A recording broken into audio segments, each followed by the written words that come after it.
When I was held up in chains, the river was free. When I was covered in stains, the river was clean. When I was losing my way, the river found me. And I can see the river.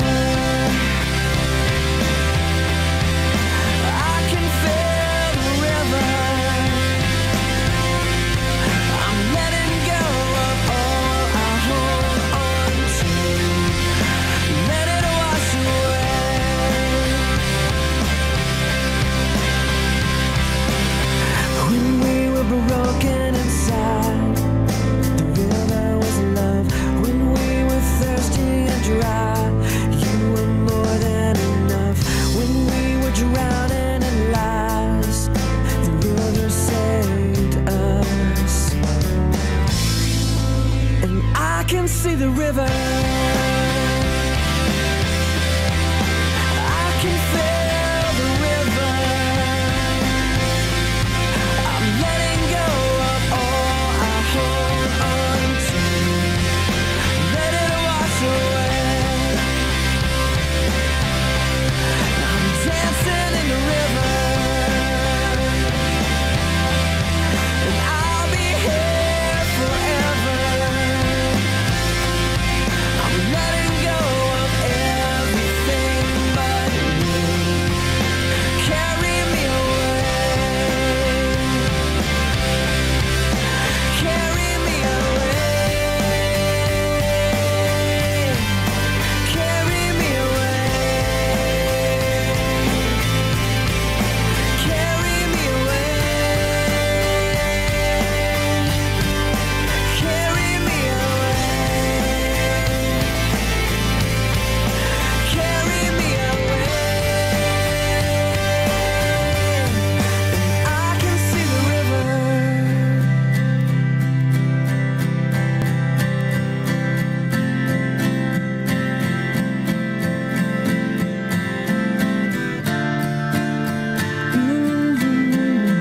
It's washing me away. My life is in the river, and I'll be here forever. I'm letting go of all I hold on to.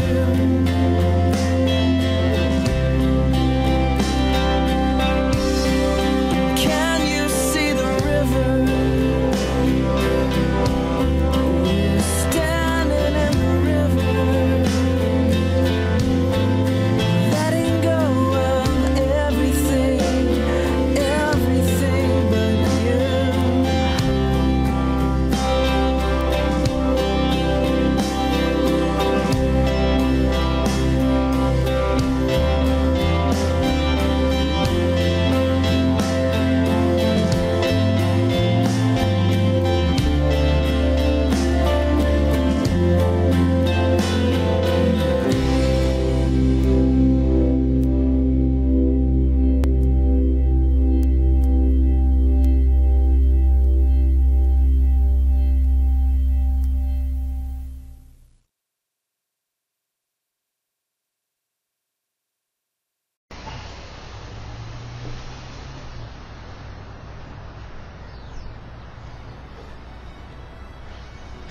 Have you noticed how much sweeter, or I should say, how much warmer coffee tastes on a cold morning? I have.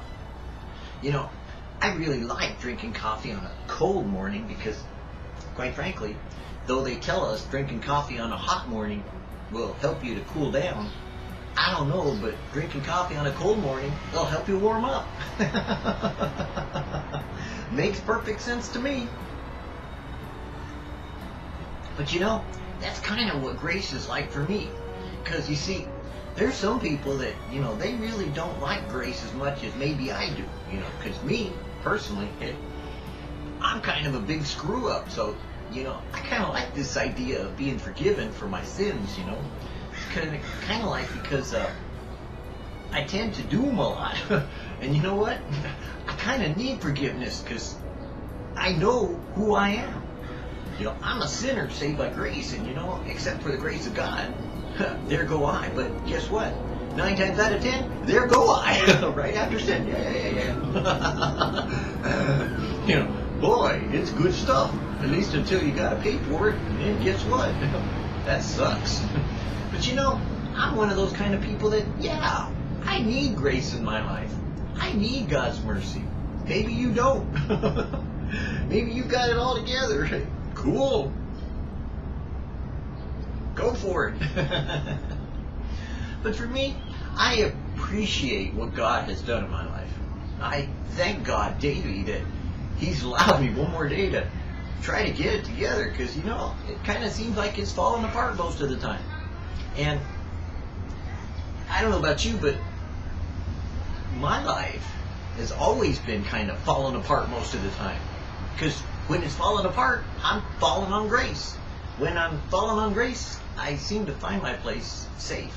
But maybe you're different. Maybe you're one of those kind of righteous people that, you know, you kind of get a chance to be, you know, holy and, you know, stand up kind of person, you know, that everything seems to go right for you. Hey, I'm going to stand back because no offense to you, but you know, I've seen righteous people. They tend to fall pretty hard. And when they fall hard, they fall on their, well, you know, flat on their keister. Oh, I mean their face. Yep, seen it. Been there, done that. So I don't know about you, but, you know, for me, whoa, baby, man, I love grace. I'm like, oh, God, please, don't hit me. Mercy, Lord, mercy.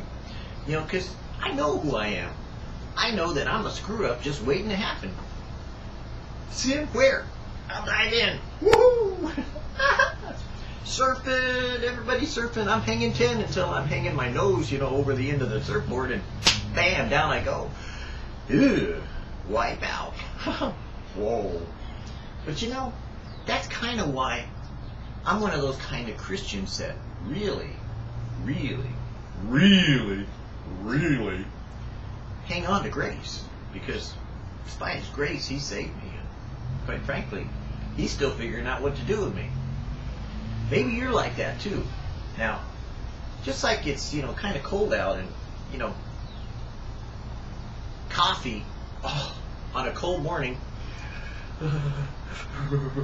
tastes so much better when you drink it. Yeah, on a cold morning. Grace works so much better for those who really appreciate it because they need it.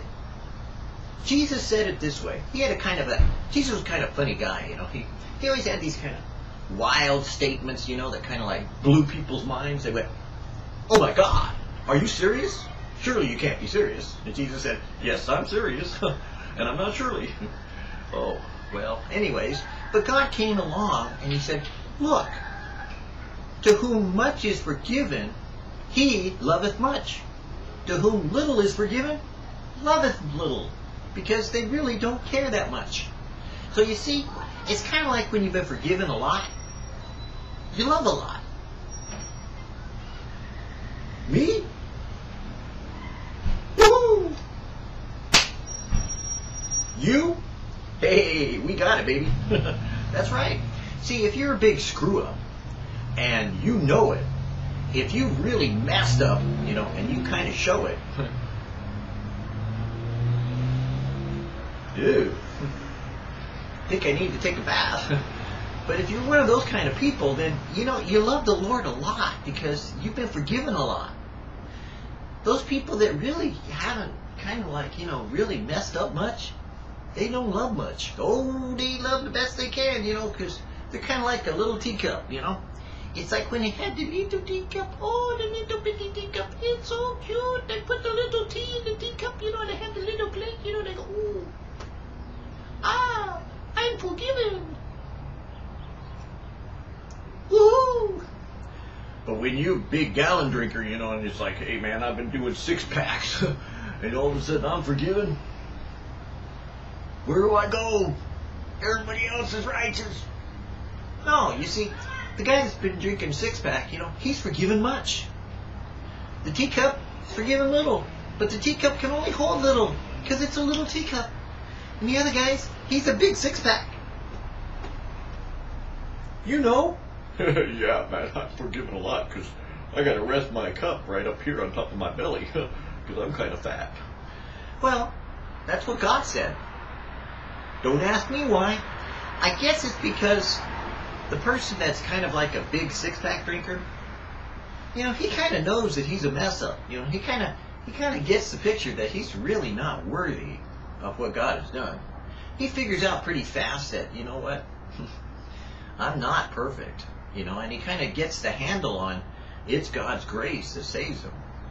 Sometimes little teacup people, they kind of like, ooh, I don't want to have anything to do with those people. Ooh, they don't drink tea, so I don't like them. You're not for me. Well, God had a six-pack at one time, He kind of went to a party, and down there at the marriage supper, he indulged. Oh, I know, there's some Christians that say, oh no, Jesus just turned the water into wine and ignored it. I got news for you. He's Jewish. He drank wine. Oh boy, did he. Now, did he get drunk? Of course not. But he drank wine. That's obvious. Yeah, hey, I'm come along to the wedding just so I could stand back and watch what everybody else is doing and point fingers at him. No, he, quite frankly, had a drink. Or two. And that's what Jesus is. Jesus is our salvation. He's not far removed from what we have had to endure. And we know how bad we screwed up because, quite frankly, we know when we get in among a bunch of righteous people that we don't feel so good. It's like, I'm not like you. I'm just kind of like, here by the mercy of God and by the grace of God, I barely squeezed in by the skin of my teeth. Ooh, skin on my teeth? Sounds disgusting. But by the claw fingernails that I just clung to the robe of his righteousness, God saved me. And that's the way that you can tell sometimes who loveth much because they've been forgiven much. And you can tell who loveth little because they've been forgiven little. Now, it doesn't mean either one's any better or worse. It just means that maybe you got a little more depth to what you've gone through than somebody else who hasn't gone through what you've gone through. Maybe. And so, don't ever be intimidated away from God because you think you're such a screw-up. Welcome to the club. You see sin? Let's dive in. That used to be the motto, It's like, hey, see a pool? This is me. See sin? Oops, missed. Ha! Imagine that. This is me. This is sin. See the pool? Dive in. See sin? Dive in. And then after a while you realize, oh, you take a high dive and the water's not there. Ah, headache. Ooh, smarts, doesn't it? Well, after a while you kind of realize that what you were diving in had no chlorine, and it was kind of like scummy water, and you just kept diving in until one day you bounced out and you went, my head hurts from diving in. I think I'm going to quit diving in sin, and I'm going to kind of indulge in something else, So you kind of decided that rather than swimming in the old swimming hole, you decided to go jump in the pool of his grace and mercy. That sea of forgetfulness, that sea of righteousness. Ooh. You decided to go to the ocean.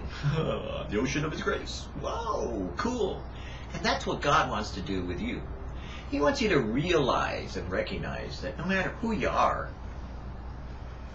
whether you put your hats on the left, or the right, or the back, or the front, whether you're coming or going, whether you're a lefty or a righty, guess what? God's got you covered under his grace. Hey, what better place to be than to, on a cool morning, kicking back, relaxing and going,